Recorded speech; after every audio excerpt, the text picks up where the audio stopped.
तो कल पाकिस्तान के वजीर आला शहबाज शरीफ ने अपने नापाक मुल्क के सेनापति आसिम मुनीर की आंख में आंख डाल के ये बोल डाला। India again launched missile attacks BrahMos and hit Pakistan's various provinces. Basically पाक प्राइम मिनिस्टर ने माना कि इंडिया ने इनके खरपच्चे उड़ा दिए थे जब ये दिन की पहली नमाज और पहला बैतुल खल्ला भी नहीं धो पाए। भारत ने अपने ब्रह्मोस से ना तो सिर्फ मुरीद एयरबेस उड़ाया पर उन सारे दुनिया के स्ट्रेटेजिक एक्सपर्ट्स को बिरयानी के नाम पे इलायची खिला, क्योंकि दे आर ऑल सरप्राइज कि how did India manage to pull this off. मैं आपको बताता हूँ। So during operation Sindoor Bharat ने 10 मई 2025 को पाकिस्तान के चकवल डिस्ट्रिक्ट में मुरीद एयरबेस जो लाइन ऑफ कंट्रोल से 150 किलोमीटर दूर है वहां ब्रह्मोस मिसाइल से प्रिसीजन अटैक किए। पर ये कोई ऑर्डिनरी बेस नहीं था, mind, double fencing, watch towers और एक अंडरग्राउंड फैसिलिटी जो इतनी सीक्रेटिव थी कि शायद वहां पाकिस्तान अपने स्पेशल एसेट्स छुपा रहा था।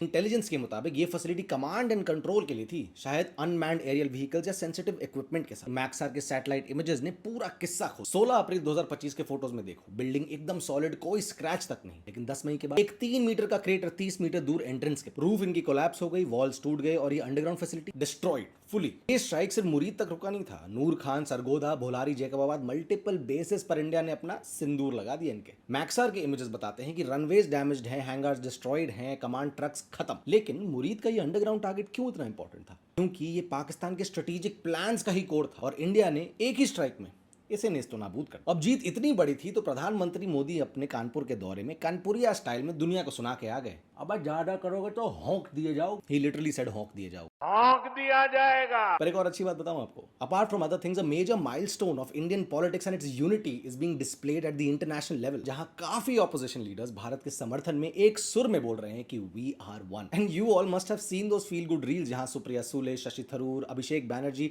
Asaduddin Owaisi are all in support of India. मतलब दिल खुश हो गया कि भाई एटलीस्ट हम एक बार तो साथ आए, और वो भी अपने देश की यूनिटी के लिए। But then you have some but hurt Congress people like Jairam Ramesh and Pawan Khera, जो इतना जल भुन के राख हो गए कि सैसी थैरो को क्यों जाने दिया भाई। और उससे ज्यादा जल भुन इसीलिए गए हैं कि क्योंकि Shashi Tharoor ji speaking good about the country in ways they never imagine. मतलब शर्म की बात है सच में, ये इतने पेटी पॉलिटिक्स में उलझना कि जयराम रमेश ये तक कह गए कि MPs are roaming free and so are terrorist. Firstly काफी खराब टेस्ट में ये कमेंट पास किया गया है Jairam Ramesh ji, very bad attempt at humour. And secondly it is quite offensive to even equate the two, MPs को टेररिस्ट के बराबर बोलना। It's honestly sad that you feel that it was so important for you to make that comment. अरे ठीक है, मतलब मोदी से नफरत एक जगह है, पर भारत से ये दुश्मनी क्यों रख? मोदी को गाली देते देते आप देश को भी नीचा क्यों दिखा देते हो? हाँ मतलब ठीक है, what else can you expect from them? मतलब this is the same party जिसने 26/11 के बाद try to pin the entire blame on Hindutva and called it saffron terrorism. मतलब इट्स फाइन, तब तक के लिए let's just enjoy the moment where we got